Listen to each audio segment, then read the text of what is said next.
अस्सलाम वालेकुम। Hi everyone. आज एक और टॉपिक शुरू करते हैं और वो है वर्क, और इसके साथ साथ एक और टॉपिक है एनर्जी, जो कि बहुत ही ज़्यादा इंटर रिलेटेड है दोनों एक दूसरे से। तो आज हम इन दोनों का कॉन्सेप्ट क्लियर कर लेते हैं कि भाई ये क्या है। तो सबसे पहले बात करते हैं कि वर्क क्या है।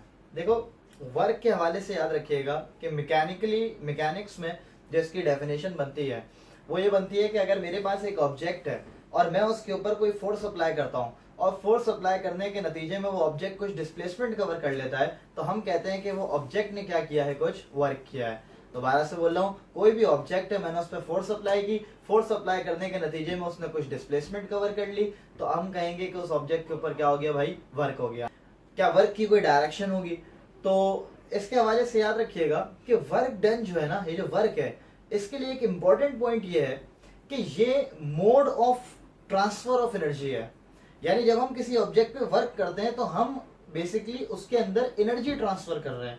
जब हम उसमें एनर्जी ट्रांसफर कर रहे हैं तो लेट सपोज मेरे पास एक ऑब्जेक्ट है, मैंने उसके ऊपर फोर्स अप्लाई की। जब मैं फोर्स अप्लाई कर रहा हूँ तो उस फोर्स की डायरेक्शन है, जब वो डिस्प्लेसमेंट कवर कर रहा है तो उस डिस्प्लेसमेंट की डायरेक्शन है। लेकिन जो अमाउंट ऑफ वर्क है, जो अमाउंट ऑफ एनर्जी उसमें ट्रांसफर हुआ, उसकी कोई डायरेक्शन नहीं है। यानी हम जब भी वर्क की बात करते हैं हम कहते हैं भाई 10 जूल वर्क हो गया भाई, लेट सपोज। तो अब अगर 10 जूल वर्क हुआ है तो ये नहीं कहेंगे कि भाई इसकी ये पर्टिकुलर डायरेक्शन है, नहीं, फोर्स की डायरेक्शन थी, डिस्प्लेसमेंट की डायरेक्शन थी, लेकिन वर्क इटसेल्फ क्या है, मोड ऑफ एनर्जी ट्रांसफर है। हमने एनर्जी ट्रांसफर कर दिया एक ऑब्जेक्ट के अंदर, इसीलिए वर्क एक स्केलर क्वांटिटी है। तो मैंने यहाँ पे लिख दिया है, नॉर्मली इसका सिंबल W और डेल्टा W यूज होता है, और सिंबल्स कुछ भी हो सकते हैं। मेन चीज जो होती है वो क्या होती है, वो हमारी अंडरस्टैंडिंग होती है कि भाई फिजिकल क्वांटिटी है क्या। नेचर इसकी क्या है, स्केलर और वेक्टर के ऊपर मैंने एक वीडियो पहले भी अपलोड की थी, और इसको आप देख सकते हैं। स्केलर वो फिजिकल क्वांटिटीज होती हैं जिनको समझने के लिए हमें सिर्फ क्वांटिटी चाहिए होती है, जैसे वर्क की कोई डायरेक्शन नहीं है, हमें उसको समझने के लिए सिर्फ क्वांटिटी चाहिए कि कितना वर्क हुआ है, कितना एनर्जी ट्रांसफर हुआ है किसी ऑब्जेक्ट के अंदर, और हम कहते हैं कि भाई ये इतना वर्क हो गया है। तो ये एक स्केलर है, इसमें किसी डायरेक्शन की जरूरत नहीं है। ये मैंने डेफिनेशन लिख दी है कि when force is applied on an object and it covers displacement, work is said to be done. इसके अलावा फॉर्मूला क्या होता है इसका, वर्क को कैलकुलेट करने का फॉर्मूला। देखें, जब भी कोई फिजिकल क्वांटिटी हम पढ़ते हैं ना, तो हमारे पास देखो दो चीज होती है, एक होती है लॉजिक, हम चीज को समझते हैं, दूसरी चीज होती है मैथमेटिक्स, कि हम अगर एक नई कोई चीज हमने समझ ली है, जैसे वर्क है, तो किसी भी ऑब्जेक्ट में कितना वर्क हुआ ये कैसे पता लगेगा, तो ये कैसे पता लगेगा, उसके लिए हमें चाहिए होती है मैथ्स, कोई फॉर्मूला चाहिए होता है। इसी तरह वर्क को कैलकुलेट करने के लिए भी हमारे पास क्या है, फॉर्मूला है। अब अगर वर्क का फॉर्मूला देखें तो वो है फोर्स डिस्प्लेसमेंट कॉस थीटा।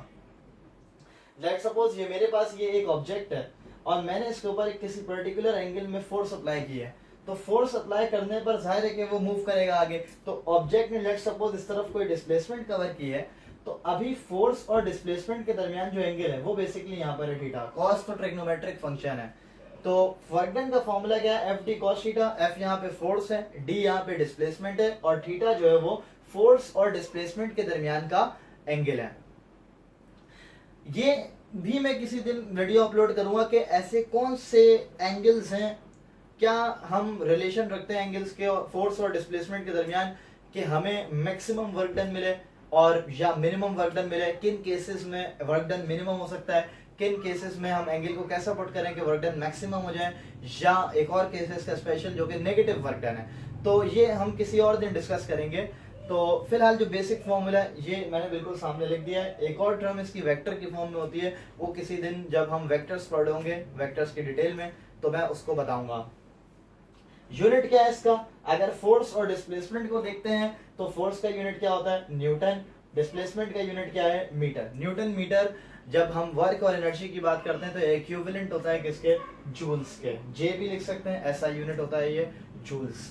इसके और भी यूनिट्स हो सकते हैं, लेकिन एसआई यूनिट जो है वो वर्क का क्या होता है, जूल्स होता है। अब मैं बार बार एक बात कह रहा हूं कि भाई work is a mode of transfer of energy. तो सवाल ये है कि भाई ये एनर्जी क्या है। अब एनर्जी के लिए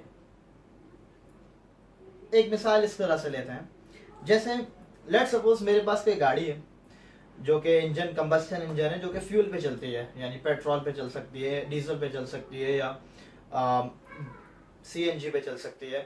तो यानी उसको चाहिए फ्यूल चलने के लिए। लेट्स सपोज मेरे पास गाड़ी है, अभी उसके अंदर कोई फ्यूल नहीं है, तो गाड़ी ऑब्वियसली आप इसको सोचें तो गाड़ी मुझे कोई वर्क नहीं करके देगी। गाड़ी को मैं स्टार्ट करूंगा, गाड़ी स्टार्ट नहीं होगी, कोई वर्क नहीं हो सकता। क्यों? क्योंकि उसमें कोई फ्यूल वगैरह नहीं है। तो लेकिन अगर उसमें कोई फ्यूल डाल दिया जाए, कोई पेट्रोल डाल दिया जाए, तो अब अगर पेट्रोल में उसमें डाल देता हूँ तो अब क्या होगा कि वो जो पेट्रोल है उसके अंदर एनर्जी है, उसमें कौन सी एनर्जी होती है? उसमें केमिकल एनर्जी होती है। अब क्या होगा, जब हम इंजन स्टार्ट इग्निशन हम ऑन करेंगे अपना, तो वो पेट्रोल जो है वो उसको क्या करेगा, वो अपनी एनर्जीज को देगा। और जब गाड़ी मूव करेगी तो वो एनर्जी बेसिकली किसमें कन्वर्ट हो जाएगी? वर्क में कन्वर्ट हो जाएगी। इसका मतलब जब तक फ्यूल नहीं था, वो केमिकल एनर्जी नहीं थी, तब तक गाड़ी वर्क नहीं कर रही थी। जैसे ही वो केमिकल एनर्जी आई, आपने गाड़ी स्टार्ट की, इंजन ने फोर्स लगाई, वही फ्यूल जो कि आपने रखा था वो किस में कन्वर्ट हो रहा है? वर्क में कन्वर्ट हो रहा है। इसका मतलब एनर्जी एबिलिटी प्रोवाइड करती है ताकि वर्क हो सके, एनर्जी कैपेबिलिटी प्रोवाइड करती है ताकि वर्क हो सके। इसलिए एनर्जी की डेफिनेशन क्या है? कैपेबिलिटी और ability to do work. Again ये एक स्केलर क्वांटिटी है, कितनी एबिलिटी है कि वो वर्क कितना करवा रही है, ये इसकी कोई डायरेक्शन नहीं है, बस अमाउंट होता है कि ऑब्जेक्ट के पास इतनी एनर्जी मौजूद है या इतनी एनर्जी उसको ट्रांसफर कर दी गई है। तो अगेन सबसे पहली चीज हमारे पास क्या है कि वर्क क्या है? वर्क क्या है भाई? मैकेनिक्स में फोर्स अप्लाई करें, ऑब्जेक्ट ने डिस्टेंस कवर कर लिया, उसने वर्क डन किया, ठीक है। अब वर्क है क्या? Basically mode of energy transfer.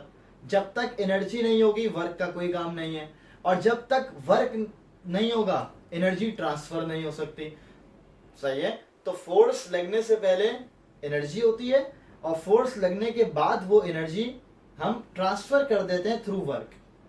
इसीलिए हम कहते हैं मैक्सिमम वर्क डन कितना हो सकता है? मैक्सिमम वर्क डन कितना हो सकता है भाई? जितनी एनर्जी है। यानी रियल लाइफ में हम जब किसी चीज पे वर्क करते हैं, हम किसी को एनर्जी ट्रांसफर करते हैं, तो जितनी एनर्जी हम ट्रांसफर करते हैं उतना हमें वर्क डन नहीं मिल पाता।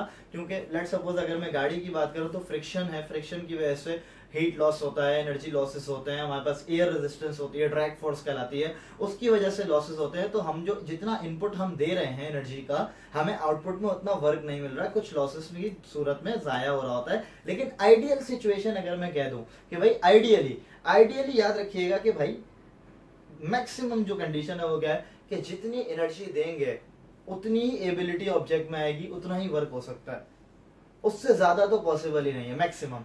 रियल लाइफ में उससे कम ही होता है, ठीक है। तो एनर्जी और वर्क, इसीलिए हम क्या कहते हैं कि एनर्जी और वर्क आपस में क्या है? इक्विवेलेंट है एक दूसरे से। जितना एनर्जी होगी उतना ही वर्क होगा, जितना वर्क करेंगे उतनी ही एनर्जी ट्रांसफर होगी सिस्टम के अंदर। इसका यूनिट भी जूल्स होता है।